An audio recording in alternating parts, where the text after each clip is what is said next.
കുട്ടികൾക്ക് എല്ലാവർക്കും ഇഷ്ടപ്പെടുന്ന ഒരു റെസിപ്പിയാണ് ജീരക റൈസ്.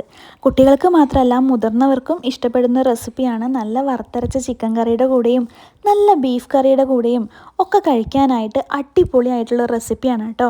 അപ്പോൾ അതിനായിട്ട് ഞാനൊരു ഉരുളി അടുപ്പത്ത് വെച്ചിട്ടുണ്ട്. നിങ്ങൾക്ക് കയ്യിലുള്ള പാത്രം ഏതാണോ അത് വെക്കാം. നന്നായിട്ട് മിക്സ് ചെയ്യാൻ പറ്റുന്ന രീതിയിലുള്ള പാത്രം വെക്കുക കേട്ടോ. അത്യാവശ്യം വലിപ്പമുള്ള പാത്രം വെക്കുക. ഇനി അതിലേക്ക് നമ്മൾ നെയ്യ് ഒഴിച്ച് കൊടുക്കുന്നുണ്ട്. നെയ്യൊന്ന് ചൂടായി വരുമ്പോൾ നമ്മൾ വെളുത്തുള്ളി ഇട്ട് കൊടുത്തിട്ടുണ്ട്.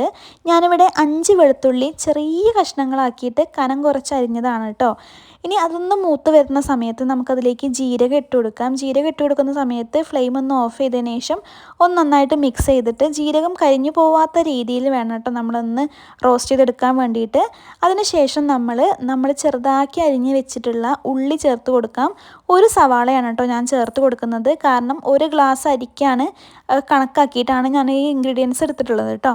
അപ്പോൾ നമ്മൾ സവാള നന്നായിട്ട് വാട്ടി കൊടുക്കുക. ഈ സവാള ഒന്ന് പെട്ടെന്ന് വാടി വരാൻ വേണ്ടിയിട്ട് നമ്മളിതിലേക്ക് ഉപ്പ് ചേർത്ത് കൊടുക്കുന്നുണ്ട് കേട്ടോ. ഉപ്പ് ചേർത്ത് കഴിച്ചിട്ടുണ്ടെങ്കിൽ പെട്ടെന്ന് തന്നെ വഴണ്ട് കിട്ടും.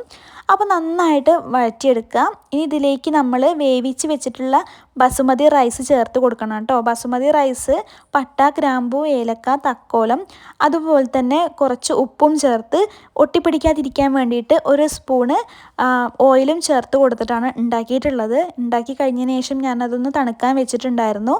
അതിലേക്ക് ഡയറക്റ്റായിട്ട് നമ്മൾ ഇട്ട് കൊടുക്കുക കേട്ടോ.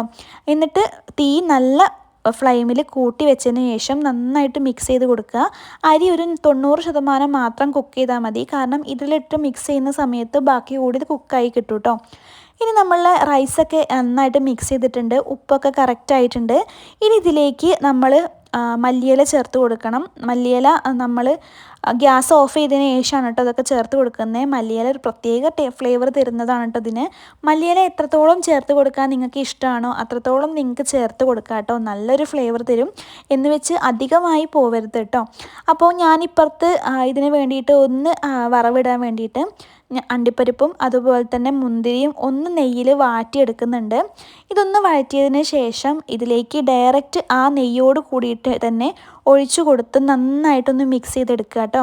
അപ്പോൾ കുട്ടികൾക്ക് മാത്രമല്ല മുതിർന്നവർക്കും ഒരുപോലെ ഇഷ്ടപ്പെടുന്ന ഒരു റെസിപ്പിയാണ്. ചിക്കൻ കറിയുടെ കൂടെയും അതുപോലെ തന്നെ ബീഫ് കറിയുടെ കൂടെയും മട്ടൻ കറിയുടെ കൂടെയൊക്കെ ഈസി ആയിട്ട് പോകുന്ന ഒരു റെസിപ്പിയാണ് കേട്ടോ. ഇതുവരെ ഉണ്ടാക്കി നോക്കാത്തവരുണ്ടെന്നുണ്ടെങ്കിൽ ഉറപ്പായിട്ടും ഉണ്ടാക്കി നോക്കുക. എന്തായാലും നിങ്ങൾക്ക് ഇഷ്ടപ്പെടും.